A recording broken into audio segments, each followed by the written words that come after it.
যে একবার সালমান খান ওই হরি ধরতে গিয়ে তার দলবল নিয়ে জেলে গিয়েছিল। তুমি চাও যে এই বছরটা জেলে যায়?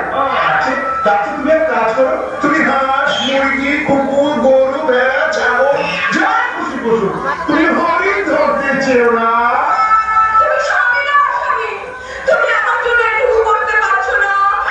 ঠিক আছে, তুমি যখন বারবার করে বলছো না, সীতাকে রেখে গেলাম, দেখিস দাঁড়া, আমি থাকতে কোনো ভরসা নেই, তুমি যেতে পারো। ভালো থেকো সীতা, আসবো না আমি এবার আমি হরিণ ধরতে যাই।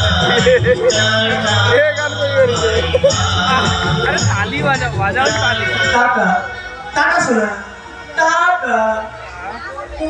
বৌদি, ও বৌদি, একটা কথা বলবো? কি বলবে বলো? তুমি কোন বিউটি পার্লারে মেকআপ করেছো বলো তো? কেন কেন এমন করে বলছো কেন? তাহলে বলবো তো? বলো। তোমার মুখটা কি সুন্দর, আমি বলবো তোমার মুখটা কি সুন্দর, আমি বলবো আমার ইচ্ছে করছে ভালোবাসতে।